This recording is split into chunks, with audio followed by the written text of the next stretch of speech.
Good morning to everyone. In today's video, we are going to see the locus diagram for parallel circuits. Already in our last lectures, we've seen the locus diagram of series circuits. The locus diagrams we drawn for the either current or impedances by considering the any other parameters like inductive reactance or capacitive reactance or resistors frequency, making the variable quantity with variable quantities by considering the voltage as constant. Here in the parallel circuits, as a case number 1, okay, as case number 1 we are considering the inductive reactance as variable quantity. So please observe this circuit. So when you observe this circuit here, in this parallel RLC circuit, we are having two branches. One branch is having the RL elements. In other branch we are having RC elements, which is excited with an AC voltage source. The total current of this circuit is nothing but I, which is divided between the RL branch and RC branch. So I am giving this equation number 1, and since these two branches are parallel to your applied voltage source, I can say that the voltage across the resistor in the RL branch and the inductor in the RL branch is equals to the applied voltage. At the same time, the voltage drop across your RC and voltage across your XC is equals to your applied voltage as the voltage equations. This is the current equation and this is the voltage equation. I just written this for the time being. Okay, here in RL branch only XL is the variable quantity. The rest of the three elements are fixed quantities. So now we supposed to draw the locus diagram of your parallel RLC circuit with XL is variable quantity. So please, if I draw the, if I directly show the locus diagram here, it is somewhat difficult to understand. That's why parallelly I am drawing the phasor diagram. So please observe this one cleanly. Okay. So here I just know what is the applied voltage. So that's why I am taking this voltage as the reference by mentioning this is in a vector OV. Okay, with a vector OV. So please bear up with the drawings. So by considering this as an origin, so with OV vector I represented the voltage vector.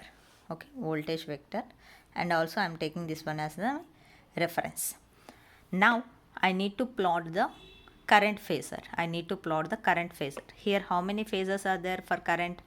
Total current, inductor current and capacitor current. Among these two, I already know the total current is equals to the IL plus IC. So first I need to plot the IL or IC. If I want to plot the IL, it should be depends upon your XL value. It is not fixed one. So I just plot the IC first. So to plot the current phasor IC, this is RC branch. This is current flown through your RC branch. So RC branch having dominant capacitive nature.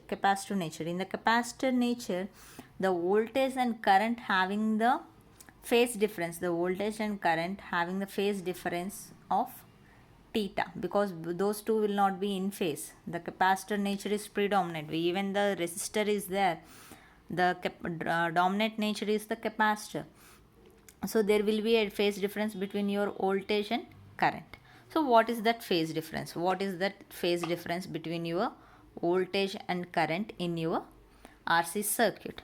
So it will be provided with tan inverse.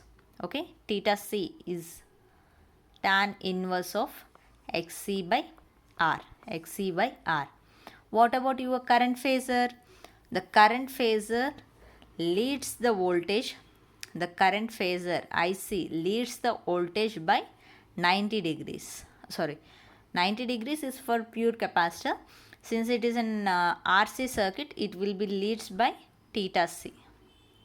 Theta C already it is provided with tan inverse of XC by R. So plot the IC phasor. So it leads the voltage. IC leads the voltage. So I can draw this.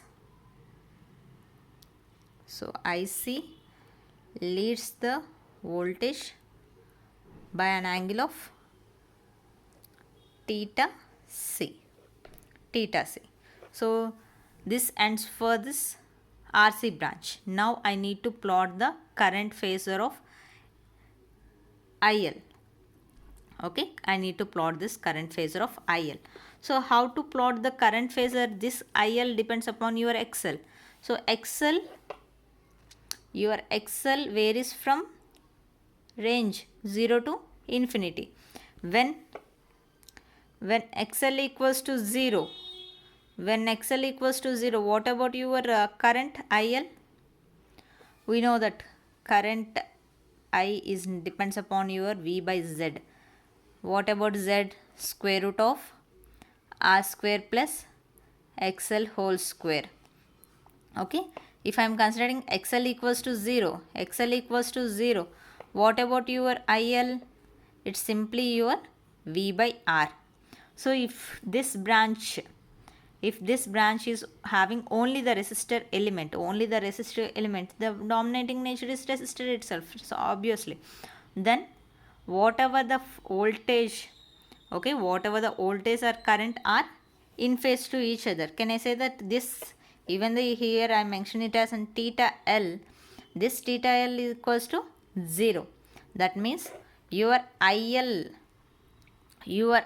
value is nothing but V by R, which is in phase. Even this current, okay, please observe, don't confuse with V by R.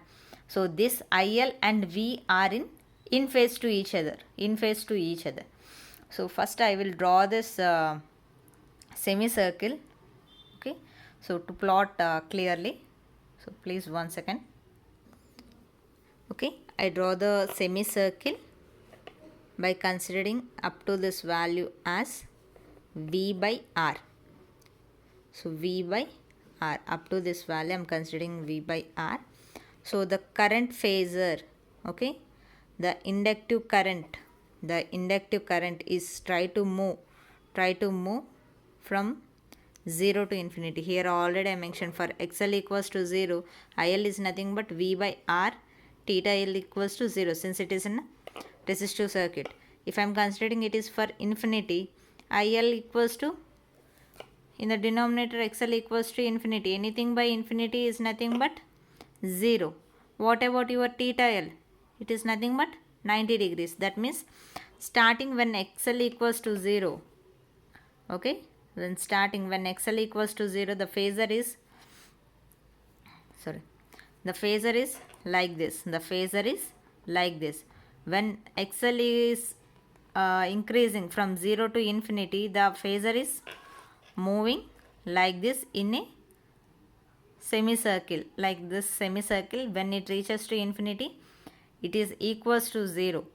Okay, your IL value is equals to 0 and it is in 90 degrees apart, because the predominant nature is your inductive nature. So it is predominantly 90 degrees, maintaining the 90 degrees.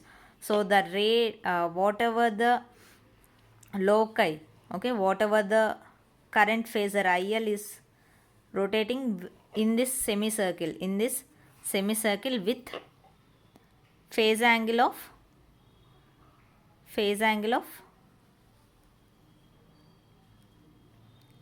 what about phase angle?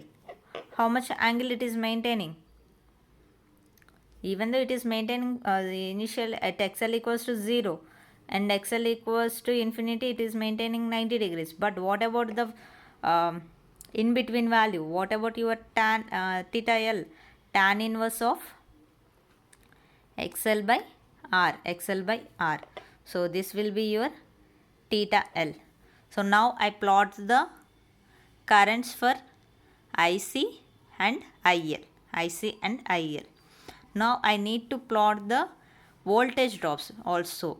So already the voltage drops in your resistive inductor, okay, RL, okay, voltage drop delta V in RL is equals to your IL into RL. That means since it is in a resistive element, the current and voltage are in phase to each other. So I can say that whatever the current here I am taking IL, for this current, the voltage drop IL RL also in phase to each other. Okay, the voltage drop. What about your VXL? It is an pure inductor. So IL into XL. Already we know that how to calculate the drop. Drop is nothing but your voltage. So voltage V equals to I into Z. So here Z is nothing but your inductor and resistor. So individual elements we are finding. For pure inductor, it is lagging by 90 degrees. So here by considering the 90 degrees, if I draw somewhat this is, so for the tip of your IL we shouldn't add this. So this will be your IL XL. The phase summation of your VRL plus VXL is nothing but your applied voltage. So can I say this? This is my applied voltage V. This is my applied voltage V. Please observe here. If your XL value is 0, because I already stated that your XL is having the range of from 0 to infinity. If your XL value is 0, okay, if your XL value is 0, what about your ILRL? It will be equals to your applied voltage. If there is no element here, XL is not there. If XL equals to 0, whatever the applied voltage is there, it directly appears across your resistor. Okay, so this phasor, coincides with this voltage phasor. For example, if XL equals to infinity, then whatever this voltage drop equals to infinity. So now it will be in line with your phasor. Okay, in line with your current phasor. So I can state that this is also a semicircle. Whose radius is nothing but your applied voltage. So we can able to place this one also a semicircle. So I just draw the semicircle. Please move it 1 second. So please bear with this, even though it is not looking like a semicircle. If you draw within a compass and scale, it will be perfectly a semicircle. So now we are having two phasors. One is IL. So this is your locus of inductor current, and this is the phasor of the locus of voltage. Okay, so here even though I mentioned it as an ILRL, it is nothing but your VRL and VXL. This is voltage phase locus and this is the current locus. Whatever this semicircles I drawn till now, it is only the locus of inductor current. This is the locus of inductor current and inductor voltage. I didn't find till now what is the total current of the circuit. Already we plotted the current phasor. For this same current phasor, we need to add up your inductor current. What is your inductor current? Whatever this big circle we drawn, the same circle we need to plot here also, because what is your inductor current variations.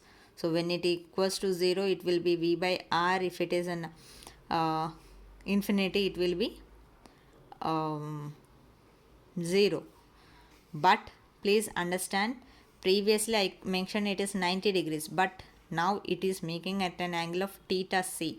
So it is not simply an 0. So please wait, I can draw this semicircle. So we just draw the semicircle by taking the diameter of V by R. So we need to draw the IL. Okay, this IL is parallel to your this one. So it will somewhere else it will cut. So just for this line I just simply drawn.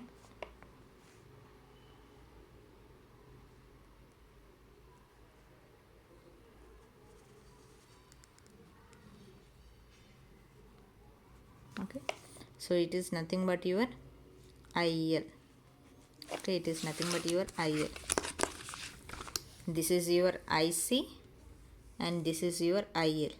Now we need to draw the total current IT. So the summation of, we know when you are having two phases, we need to extend this one and draw the parallelogram. So it will be your resultant vector. Okay, resultant vector. Similarly, we need to draw the resultant current here. This one is nothing but your IT. Okay, total current IT. So if I want to give the namings, okay, if I want to give the namings as per the theory explained in your whatever the notes. So here I just given the few terms. So already we considered the reference. Okay, voltage reference vector OA, OV, and we plotted the current phasor IC with an angle of theta c equals to tan inverse of XC by RC. Similarly, we are plotting the inductor current phasor by considering the range of XL from 0 to infinity. When XL is increases from 0 to infinity, the inductor current also decreases. The inductor current will be decreases because the denominator start increasing and the value of IL is lags the voltage by theta L. Okay, by theta L. And here we mentioned what is the drops. Okay, what is the drops? Already we mentioned here the drops will be your IL RL and IL XL.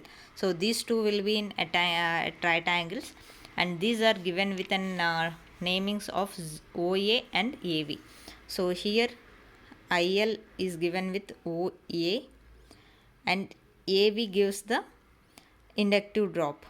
So the combination of these two will be your applied voltage. These two will be your applied voltage, and this also forms a semicircle with a phasor of applied voltage V. So here the semicircles are given with the names of O, IL, B is your current locus, okay, locus of inductor current, and O, A and V, the small semicircle will gives you a voltage locus. The total current, already we seen, the total current I is nothing but IL plus IC.